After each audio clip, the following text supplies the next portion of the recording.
Hathras gangrape मामले को लेकर देश में सियासी उबाल देखने को मिल रहा है।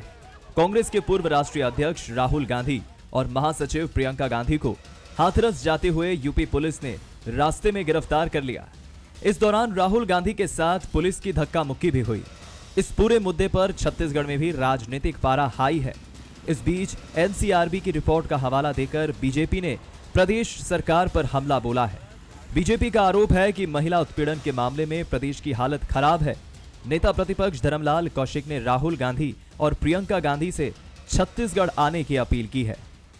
तो मैं तो देख के हतप्रभ रह गया कि पूरे देश में छत्तीसगढ़ का स्थान 13वें नंबर पर है और ख़ास करके राहुल गांधी जी है, प्रियंका गांधी जी है कि हाथरस जाए, बहुत अच्छी बात है, वहाँ देखे। लेकिन यहाँ तो कांग्रेस की सरकार है और मुझे लगता है कि यहाँ आकर के यदि इस बारे में एक बार विचार कर यहाँ बैठक ले तो सरकार उनकी है, जल्दी सुनवाई होगी उनकी और शायद इसमें सुधार हो। इस बीच आई एनसीआरबी की रिपोर्ट भी डराती है। एनसीआरबी के आंकड़ों के मुताबिक बच्चों के साथ होने वाले लैंगिक अपराधों के मामले में छत्तीसगढ़ देश के टॉप 10 राज्यों में शुमार है। वहीं बच्चों के साथ यौन दुर्व्यवहार के मामले में महाराष्ट्र टॉप पर है। एनसीआरबी के आंकड़ों के मुताबिक छत्तीसगढ़ में साल भर में महिलाओं के खिलाफ अपराध के 7,689 मामले दर्ज हुए हैं। इनमें 2,413 मामले रेप के हैं तो 57% मामले बच्चों के साथ लैंगिक अपराध के हैं। बीजेपी की सलाह पर पलटवार करते हुए कांग्रेस ने कहा कि बीजेपी इस तरह की सलाह यूपी की बीजेपी सरकार को दे।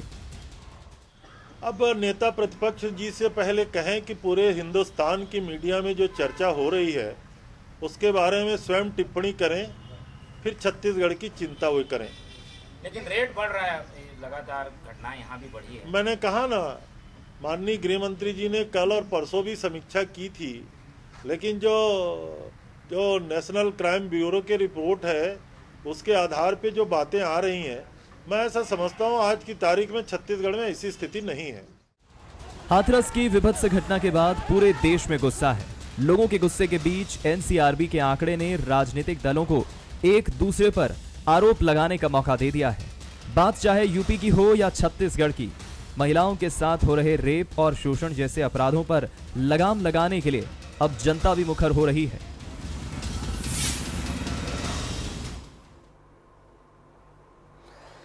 नमस्कार, स्वागत है आपका। मैं हूं अभिषेक शुक्ल। आज का मुद्दा में बड़ी गंभीर विषय पर चर्चा, जिसको लेकर पूरा देश सोच रहा है, आक्रोशित है और आखिरकार कहां पर जाकर ये स्थिति संभलेगी, कैसे संभलेगी, इस पर लोग आक्रोशित है, सोच रहे हैं और जिम्मेदारों से जवाब भी मांग रहे हैं और जानना भी चाहते हैं कि आखिरकार इस प्रकार की घटनाएं कहां पर जाकर थमेंगी।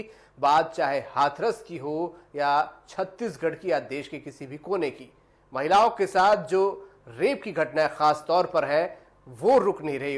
एक के बाद एक कई ऐसे मामले सामने आते हैं और जब इस प्रकार की विभत्स घटनाएं सामने आती हैं तो चर्चाएं होती है और कुछ दिनों बाद हालात जस की तस हो जाते हैं। निर्भया के समय से जो हंगामा मचा था, आज यहां तक हम पहुंच गए, बावजूद कोई हल नहीं निकल पाया। क्या वजह कि हल नहीं निकल पा रहा है? क्यों? क्या इस पर सियासत हो जाती है या ये एक क्षणिक आवेश होता है लोगों के बीच में भी? क्या कानून पर्याप्त है? क्या दरअसल होना चाहिए? क्या इस प्रकार के मामले सियासत की भेंट चढ़ जाते हैं? चर्चा आज इसी पर होगी। चाहे हाथरस की बात करें या छत्तीसगढ़, एनसीआरबी ने भी एक रिपोर्ट दी है जिसके मुताबिक छत्तीसगढ़ के आंकड़े भी डराते हैं। खास चर्चा इसी पर आज होगी। खास मेहमान हमारे साथ हैं, अनुराग सिंह देव जी हैं भाजपा से, बहुत स्वागत आपका। अभय नारायण राय कांग्रेस से, बहुत स्वागत आपका। वरिष्ठ पत्रकार रामावतार तिवारी जी हमारे साथ हैं, बहुत स्वागत है आपका। सबसे पहले अभय जी आपके पास आऊंगा मैं। हाथरस की घटना को लेकर चर्चाएं सभी जगह हो रही है। निश्चित रूप से बड़ी ही रोंगटे खड़ी करने वाली ये घटना है जो वहां पर हुई है, लेकिन एनसीआरबी ने एक आंकड़े छत्तीसगढ़ को लेकर भी जारी किए हैं। हम निर्भया से लेकर आज तक की बात करें, क्या वजह है? क्या इस प्रकार की घटनाओं पे सियासत होने लगती है, इसलिए ये घटनाएं रुक नहीं पा रही है?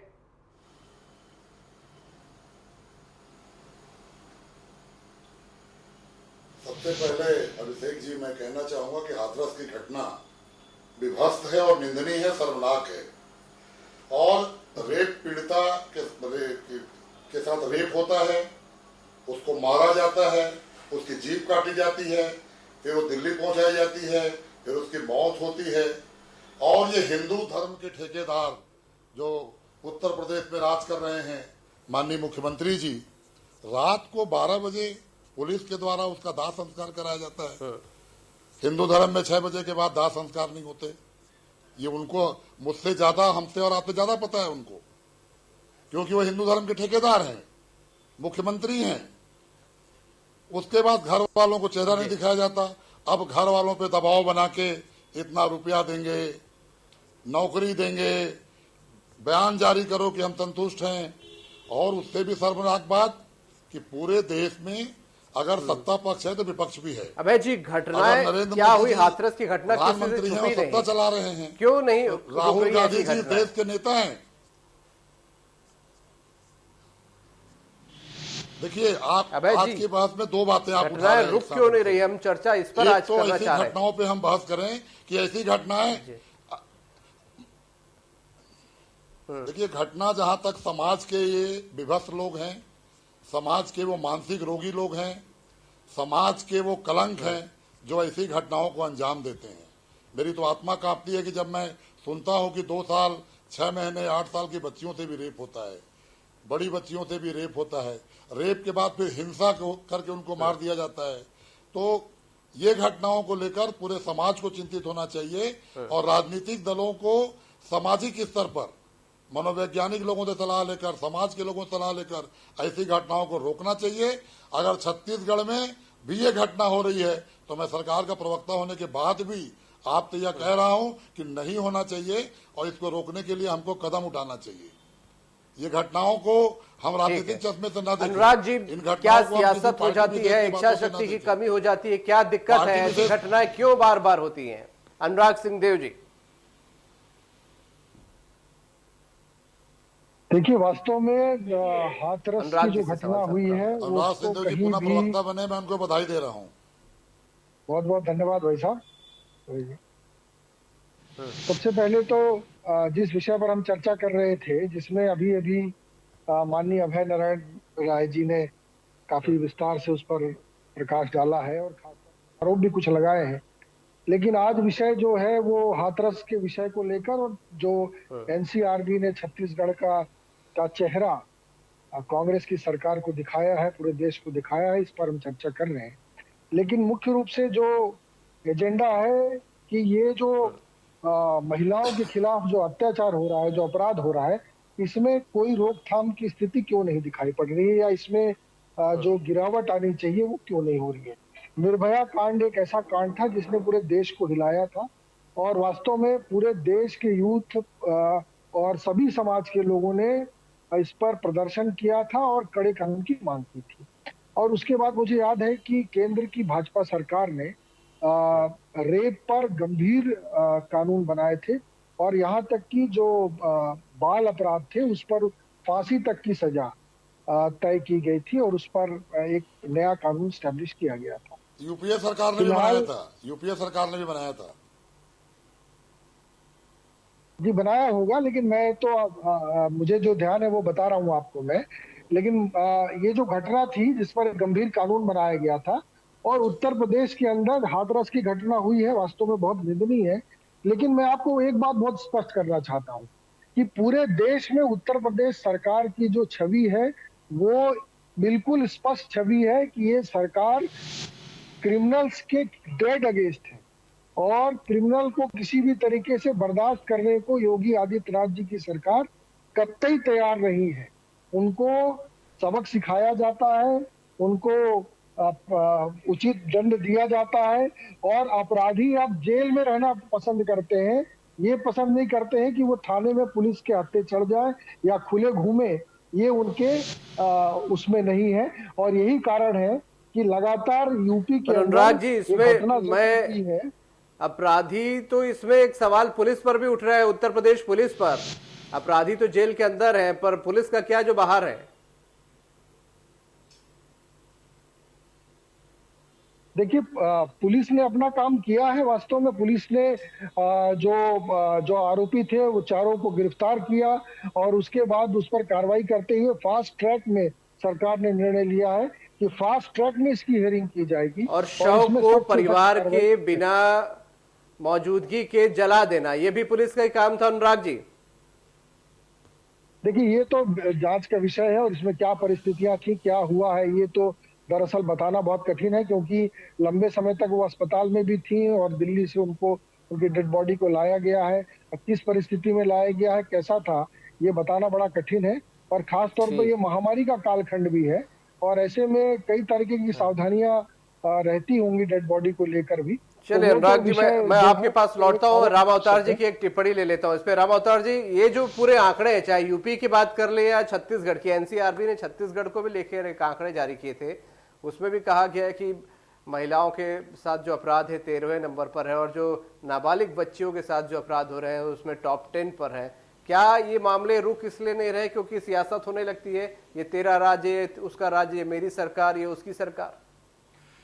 बिल्कुल सही कहा अभिषेक जी आपने कि इस तरह की निंदनीय घटना है उसको राजनीतिक चश्मे से उठकर सभी को देखना पड़ेगा। कल उस राज्य में हुआ है, आज इस राज्य में हो सकता है, कल आपके पड़ोसी यहाँ हो सकता है। ये एक समाज में बदलती मानसिकता को रोक लगाने की जरूरत है। समाज का वातावरण को बेहतर बनाने की कोशिश करना पड़ेगा और इसको राजनीति, ऐसे मुद्दों पर राजनीति ना करके सबको एकजुट होकर जल्दी से जल्दी जो दोषी हैं उनको सजा दिलाने की कोशिश होनी चाहिए। हमारे यहाँ कानून निर्भया के समय भी बना और भी बनते, हर सरकार बनाने की कोशिश करती है कानून, मगर उन कानूनों के बावजूद भी लगातार घटनाएं बढ़ रही है। ऐसी ऐसी घटनाएं हम अखबार में छापते हैं, ऐसी ऐसी घटनाएं हम दिखाते हैं कि हमें शर्म आती है। कई बातें तो हम बोल नहीं पाते, लिख नहीं पाते, मगर आस पड़ोस की ऐसी घटनाएं लगातार बढ़ रही है। ये समाज के लिए चिंतनीय विषय है। इस तरह की बातों को हतोत्साहित किया जाए, कैसे इस तरह की मानसिकता के लोगों को कड़े से कड़े कानून और तत्काल सजा। ज्यादातर हम देखते हैं कि ऐसे मामले में सजा नहीं होता और ऐसी घटनाओं में पास पड़ोस के रिश्तेदार या जान पहचान के लोगों के ज्यादा होने की संभावना है, जो इस तरह आती है और तमाम सर्वे में आती है। आपराधिक घटना में अपराधी जो तत्व हैं वो तो घटनाएं करते हैं, मगर छेड़छाड़ की इसके बाद लोक लाज के कारण काफी संख्या में लोग अपराध दर्ज नहीं करा पाते, ऐसी भी घटनाएं रहती है। बड़ा तो मामला है इस कि तरह की बहुत से बातों मामले को जो कि ज्यादा पुलिस से तक ज्यादा पहुंच भी कार्रवाई नहीं ये पाते। सोचा जाना चाहिए। जी बिल्कुल अनुराग जी, पुलिस तक पहुंच भी नहीं पाते, बहुत से ऐसे मामले हैं। छत्तीसगढ़ के अगर हम जो एनसीआरबी की रिपोर्ट है उसकी बात करें, यहाँ क्या वजह आपको समझ में आती है? देखिए यहाँ वास्तव में अनुराग जी से सवाल। अनुराग, ये आश्चर्यजनक आंकड़े हैं कि छत्तीसगढ़ में पिछले 13 महीनों में 2375 बलात्कार के मामले रिकॉर्ड किए गए। तो अपने आप में ये यदि रिकॉर्ड देखेंगे राष्ट्रीय औसत, तो बलात्कार का प्रतिदिन का 87 का औसत है, ये जो रोज ऐसी घटना घटित हो रही है और 130 करोड़ की आबादी में है। और यदि 7 पर यदि एवरेज लेंगे हम 390 दिन का, तो 7 प्रतिदिन की दर से छत्तीसगढ़ में इस प्रकार की घटना घटित हो रही है। तो 2 करोड़ की आबादी और 130 करोड़ की आबादी में यदि ये घटना घटित हो रही है तो निश्चित रूप से ये गंभीर चिंता का विषय है। और 54% जिसमें से बाल अपराध के घटनाएं शामिल हो रही हैं, 57%, ये भी एक बहुत आश्चर्य का विषय है। और इसलिए इसको फोकस किया गया कि इतने 2 करोड़ 2.25 करोड़ की आबादी में यदि एनसीआरबी ये उल्लेख कर रही है कि छत्तीसगढ़ में बेतहाशा इस प्रकार के अपराध बढ़ रहे हैं, तो निश्चित रूप से सरकार पर इस पर गंभीरता से एक्शन लिया जाना चाहिए। इस पर बजाय यूपी की सरकार पर प्रश्न उठाने के, पहले अपने गिरेबान पर जाते, और खास तौर पर राहुल गांधी जी जो आज मार्च निकाल रहे हैं। बिल्कुल हम वही बात कर रहे थे कि सियासत अपनी जगह है, आप भी इससे पैंडेमिक पीरियड में मार्च निकाल, तो मार्च छत्तीसगढ़ की तरफ निकालना चाहिए।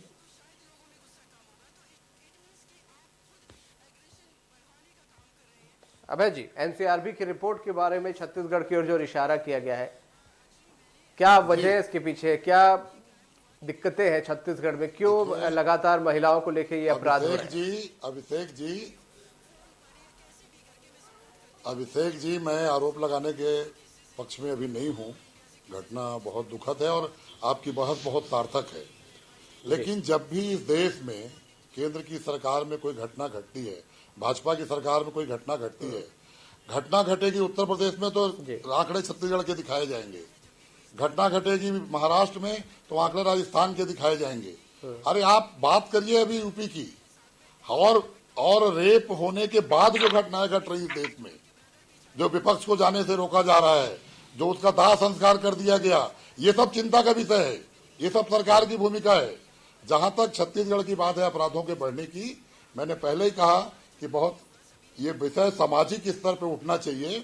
पुलिस और क्राइम ब्यूरो के लोग वहां उत्पन्न होते हैं जब अपराध दर्ज होता है। कोई अपराध हुआ, अपराध थाने में दर्ज हुआ तो पुलिस वहां इन्वॉल्व हो गई, पुलिस जांच करती है, अपराधी को पकड़ देती है। लेकिन सामाजिक स्तर पर हम सबको इस लड़ाई को लड़ना होगा कि बच्चियों के साथ लोग कैसा ऐसा कृत्य करते हैं, क्या उनकी मानसिकता है, क्या उनकी परिस्थितियां हैं। आज जो हाथरस में घटना घटी है वो तो और भयानक इसलिए है कि बड़ी जाति और छोटी जाति का मामला है, एक दलित के साथ अत्याचार हुआ है। तो अधिकतर जो अपराध होते हैं गरीबों के साथ, दलितों के साथ, आदिवासियों के साथ। तो कहीं न कहीं आर्थिक स्तर पे जो गरीब लोग हैं उनकी इज्जत आबरू बड़े लोग लूटते हैं। इस पर भी सामाजिक चिंतन होना चाहिए कि उन बड़े लोगों के साथ हम समाज में क्या व्यवहार करें। अगर यही सबसे बड़े घर का लड़का दिक्कत है हमारी कि हम जब भी इस प्रकार की घटना दलितों का बहिष्कार होता है, मुझे लगता नहीं कि दलितों का अगर किसी महिला के साथ रेप होता है तो वो किसी भी वर्ग की हो, कोई फर्क नहीं पड़ता, महिला होती है, सभी महिला की इज्जत बराबर होती है। अनुराग जी, आप लोगों पर बड़ा आरोप है उत्तर प्रदेश में अगर कुछ भी होता है या कहीं केंद्र में कुछ भी होता है तो आप लोग छत्तीसगढ़ के आंकड़े दिखाने लगते हैं। उत्तर प्रदेश में जाति विशेष के लोग गुंडागर्दी कर रहे हैं। उत्तर प्रदेश में जाति विशेष के लोग लाइसेंस लेके गुंडागर्दी कर रहे हैं। उत्तर प्रदेश में न्याय कानून व्यवस्था नाम की चीज नहीं रह गई है। और जिस तरह से दाह संस्कार के बाद जो रवैया पुलिस वहां अपना रही है, जो दाह संस्कार की है, मैं तो राजनीति में 25 साल से हूं, मुझे जो रेप अपराध इसके बाद की जो घटनाएं हैं वो बहुत तकलीफदायक है, बहुत पीड़ादायक है। विपक्ष का सम्मान ये सरकार भूल गई है। अनुराग सिंह जी विपक्ष के नेता बैठे हैं, मैं सम्मान के साथ कह रहा हूं कि छत्तीसगढ़ की बात उठा रहे हैं, सच्चाई वाली बात है, उस पर हमको अध्ययन करना चाहिए। अनुराग जी से सवाल लेता हूं अभय जी आपका। अनुराग जी, आप लोगों पर आरोप है कि केंद्र में घटना होती है तो आप लोग छत्तीसगढ़ की बात करने लगते हैं। अनुराग जी देखिए, माननीय अभय नारायण जी भी बोल रहे हैं कि मैं राजनीति नहीं करना चाहता हूं, लेकिन ये बोल जरूर रहे हैं कि राजनीति नहीं करना चाहता हूं, लेकिन पूरा आरोप इनका भारतीय जनता पार्टी की सरकार के ऊपर है। और स्वयं इनके नेता श्री राहुल गांधी जी, प्रियंका गांधी जी आज पैंडेमिक पीरियड में भी, इस महामारी कालखंड में भीड़ भाड़ के साथ, पूरे जुलूस के साथ ये मार्च कर रहे हैं। घर जा रहे हैं, वो उद्घाटन करने नहीं जा रहे थे, वो शिलान्यास करने नहीं जा रहे थे, उस रेप पीड़ित का दुख कम करने जा रहे थे। सलाह की जाए, महामारी बिहार के चुनाव में नहीं है, महामारी एमपी के चुनाव में नहीं है, महामारी केवल राहुल गांधी जी के जाने पे है क्या? तो इनके पेट में दर्द होने लगता है, तब हम ये बोलते हैं कि अपने गिरेबान पर देखिए राजस्थान की क्या स्थिति है।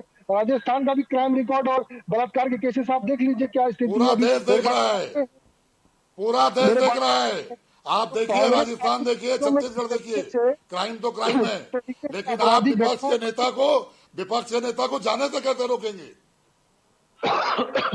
बिल्कुल नहीं रोका जा रहा है, लेकिन नेता को जाने से कैसे रोकेंगे? किस कानून से रोकेंगे? 144 सुन लेते हैं, दोनों अगर बोलेंगे तो सुनाई में नहीं आएगा किसी को। आपकी पुलिस, अनुराग जी को सुन लेता हूँ, फिर अभय जी आपके पास आता हूँ मैं। अनुराग जी बोलिए। कांग्रेस के लिए राजनीति अभय जी, अनुराग जी को सुन लेता हूँ, दोनों आप बोलेंगे तो कोई नहीं सुन पाएगा। अभय जी देखिए, इसीलिए मैं स्पष्ट रूप से कहना चाहता हूँ कि इस पेंडेमिक पीरियड में बोलिए। अनुराग जी आपकी बात बोले हैं। लॉकडाउन इसीलिए खोले थे छत्तीसगढ़ के अंदर दूसरे दिन कि इनको प्रदर्शन करना था, और भीड़ भाड़ के साथ ये सब लॉकडाउन तोड़कर इनके मंत्री और वरिष्ठ नेता, विधायकगण सब प्रदर्शन में भाग लिए। तो इनकी कोई रिस्पॉन्सिबिलिटी नहीं है कि 144 जहां पे लागू है, हाथरस में आप जा रहे हैं, भीड़ लेके जा रहे हैं, तो ऐसे में इस प्रकार की राजनीति करने से बचे। यदि मिलना है तो राहुल गांधी जी स्वयं जा सकते हैं, अकेले जा सकते हैं, अकेले जाने से कौन रोक रहा है उनको? लेकिन वो भीड़ लेकर, जुलूस लेकर 144 का उल्लंघन करेंगे और राजनीतिक बाजार गर्म करना चाहेंगे, तो इस पर वास्तव निश्चित रूप से पुलिस को कार्रवाई करनी। अनुराग जी, अभय जी का आरोप था कि जब यूपी में घटना होती तो आप लोग छत्तीसगढ़ के रिकॉर्ड निकाल के क्यों बैठ जाते हैं, ये आरोप है, इसका जवाब चाह रहा था मैं आपसे। अनुराग जी देखिए, मैंने जवाब इसीलिए दिया कि ये राजनीति की जो बात कर रहे हैं ये, तो ये हमने शुरुआत नहीं की है। ये पद यात्रा करके और वहां मार्च करके और आरोप लगा के इन्होंने शुरुआत की। जहां तक उत्तर प्रदेश का प्रश्न है, मैं आपको इसीलिए रिकॉर्ड बता रहा हूं कि 2016 की तुलना में वहां पर जो बलात्कार के रिकॉर्ड थे, आज अभी तक के जो आंकड़े हैं, उसमें लगभग 39% की गिरावट हुई है। मैं आपको बताना चाहता हूँ 39, क्योंकि 2017 में योगी जी की सरकार वहां पर सत्ता में आई, और आज की तारीख में भी आप उसको रिकॉर्ड लेंगे तो 39% की गिरावट, भैया और उस आंकड़े के आधार पर मैं ये कह सकता हूं कि वास्तव में मैं अनुराग जी, अभय जी से भी छोटी टिप्पणी ले लेता हूं, मेरे पास समय कम है, माफी चाहूंगा। अभय नारायण जी बोलिए, आप कैसे इस समस्या का हल होगा? अभय नारायण जी। इस समस्या के लिए राजनीतिक दलों को सभी सामाजिक स्तर पर लोगों से बात करनी चाहिए और सामाजिक स्तर पर इसका हल ढूंढना होगा। इसका हल सरकारें नहीं ढूंढेंगी, इसका हल अपराध के दायरे में नहीं होगा, इसका हल सामाजिक स्तर पर ढूंढना होगा कि हम बच्चियों को बच्ची समझें, बहनों को बहन समझें, रेप पीड़िता को अपनी माँ बहन समझें। राम अवतार जी, बहुत संक्षेप में क्या इसका हल होना चाहिए? क्या सरकारों के पास इसका कोई हल नहीं मान ले? राम अवतार जी, बहुत संक्षेप में। देखिए, सुनिए, इसमें ज्यादातर जो मामले आ रहे हैं उन मामलों से राज्य सरकार को भी सचेत होना पड़ेगा। उत्तर प्रदेश की घटना का विरोध तो कर रहे हैं, ठीक है, घटना तो कहीं की भी हो वो गलत है, मगर जो रिपोर्ट आई है उसके बाद राज्य सरकार को, हमारा आदिवासी इलाका है, पिछड़ा इलाका है, घने जंगल दूरस्थ इलाके हैं, यहाँ पर इस तरह की घटनाएं की संभावनाएं बढ़ सकती है। ऐसे में चीजों को स्वीकार करना पड़ेगा और इसके अभी से एहतियात तौर पर इसके क्या क्या उपाय हैं, इस दिशा में शासन को, प्रशासन को, राजनीतिक दल को और सामाजिक तौर पर हम सभी को सतर्क होकर इन चीजों से आज की सभी को मिलकर काम करना होगा। सरकारों को इच्छा शक्ति भी यहाँ पर दिखानी होगी। बहरहाल बहुत शुक्रिया, बहुत अहम चर्चा थी और आप लोगों ने इसमें शामिल होकर इस चर्चा में योगदान दिया, बहुत अहम बातें सामने निकल कर आई है। कुल मिलाकर कहा जा सकता है कि जब भी ऐसी घटनाएं होती हैं, चर्चाएं होती है और चर्चाओं के बाद जो इसे ठंडे बस्ते में डाल दिया जाता है, दिक्कत वहां से शुरू होती है। इसकी लड़ाई ना सिर्फ सरकारों के स्तर पर, कानून के स्तर पर, उसके एग्जीक्यूशन के स्तर पर और सामाजिक स्तर पर कई जगह मिलकर लड़नी होगी, तब जाकर इस बड़ी समस्या का हल निकल पाएगा। आज का मुद्दा में इतना ही। नमस्कार।